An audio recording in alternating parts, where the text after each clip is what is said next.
Equally welcome is the end of this myth of the centrally planned society. That's gone too, and I hope that basically the lesson is learned. But Milton seems to think that we have to choose between either a centrally planned society or a society in which we have markets which are basically unregulated. And so the choice is really between all or nothing. I don't think that's the choice. I think what Milton is posing for us is a model which is as unrealistic as the centrally planned model. It's outdated, it won't work, it's extreme, and I think it's undemocratic. I think that we have choices in between. What Milton called the third way, a way that he said wouldn't work, has been shown to work around the world. And I think that Eastern Europe would be very ill-advised to take Milton's advice on this. The last time anybody took Milton's advice on economic policy was Ronald Reagan. And Ronald Reagan has put the U.S. economy into a situation where it can't pay its bills and it's facing mounting economic instability and difficulties.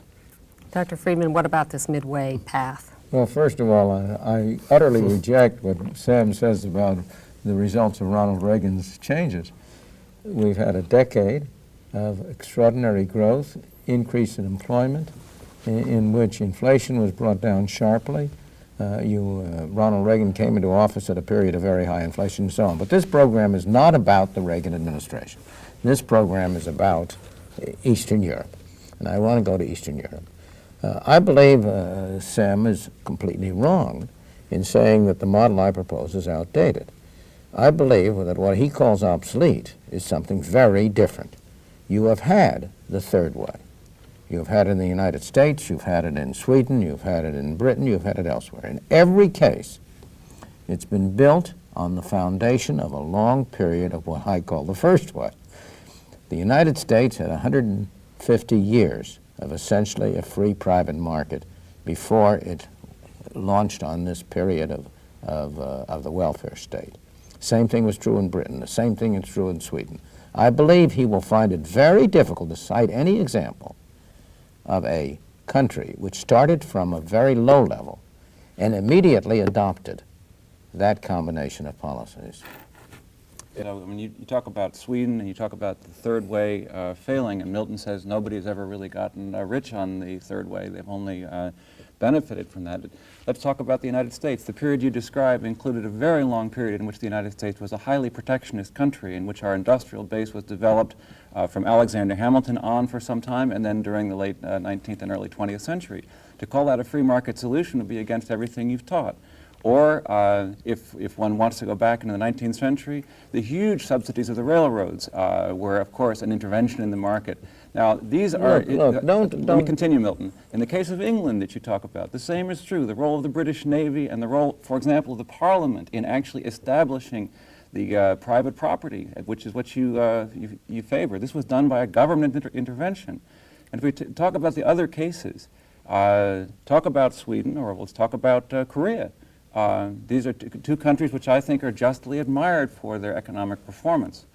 Both countries have income distributions far more equal than the United States. In Sweden, over half the GNP is taxed.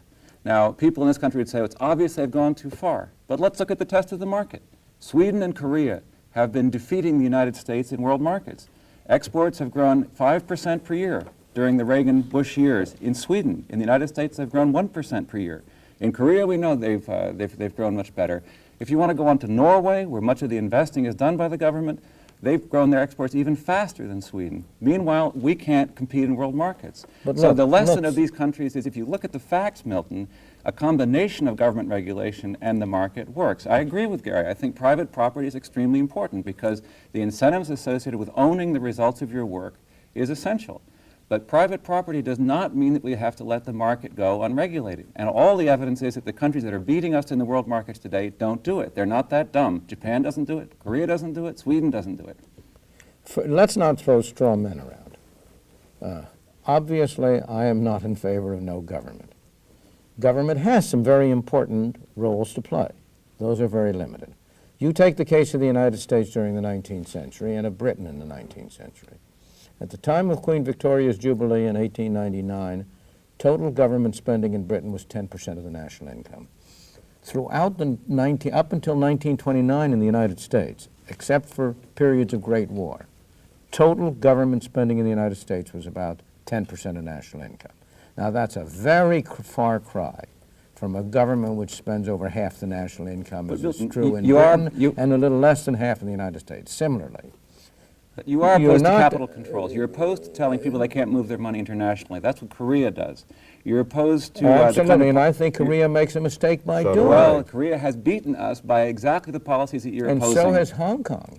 And Hong Kong has beaten us by the policies I'm proposing. Well, so we have to, and besides beating listen, us, Milton, I don't interpret said that there is no middle in, way. And if Korea is not a middle way and Sweden is not a middle way, then I'd like to know what you'd call it. Let me bring the discussion. Korea is a lot closer to a market-oriented economy than any of the economies we've been talking about. The government approves the heads of the banks in Korea. It does. They nationalize their steel industry and have one of the most efficient plants in the world at Pohang.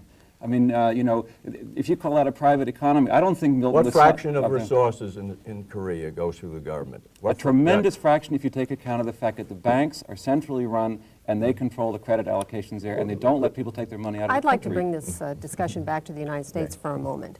What about socialism in the United States? There has been one area where we have tried to redistribute wealth. We have done that through our welfare policies, through Social Security. Has that worked?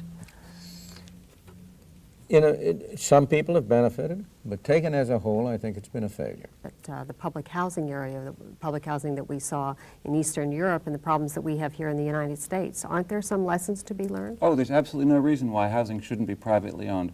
That does not mean that the government has no role in housing. It seems to me housing is precisely something that ought to be a matter of private property. But we also know, from the experience of this country, that the market itself doesn't provide housing that the rest of the public thinks is adequate for the vast majority of poor people in this country. Now, that doesn't mean it has to be done by the government building the houses, but it certainly does mean that something has to be done, or we're going to have the kind of homeless crisis that we have in this country, and they're getting one in Eastern Europe too. And what role has been played in the difficulty of getting housing? By government interventions, by rent control, by excessive building code regulations, many of which are designed to protect the interests of special groups. Look, Milton, those have played a very large role. The homeless people are homeless because they're poor and they're out of work. They're not homeless because of rent control. I beg your pardon. Not all of them aren't. Of course there are some like that, but the existence of rent control has certainly increased the number of homeless. Let's talk about incentives, because I know that both of you like to talk about incentives a lot. You do too. Well, I think incentives are terribly important. And Milton says in the show, and I agree with him, that we have to choose between taking orders from the top down or incentives at the bottom. Now, Milton's idea of how do you get the incentives down at the bottom is essentially a view of an economy in which individuals, through their ownership of property, can own the results of their hard work and their innovation. It's a great idea.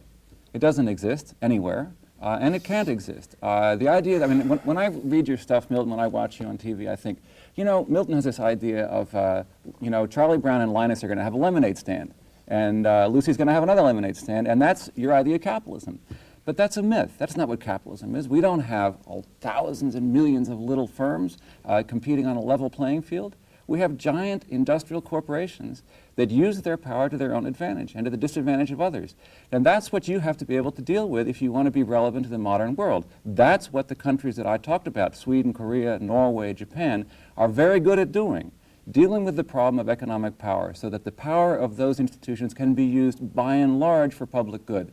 If you ignore them with this lemonade stand capitalism myth, you're simply giving those powerful centers of wealth and affluence free rein. It's a strange thing that not a single one of the countries you've described has a standard of living as high as that of the United States with respect to the bulk of its population. Yes, and the United States got its standard of living through precisely the policies that you've opposed, such as protecting our industrial base from Alexander Hamilton through the McKinley tariff, to subsidizing the railroads. Tiny part of you. I'd be very happy to go back to 19th century U.S. policy. It was a tiny part. The government, sure, they did some things, and maybe they some built of these canals things, and so on.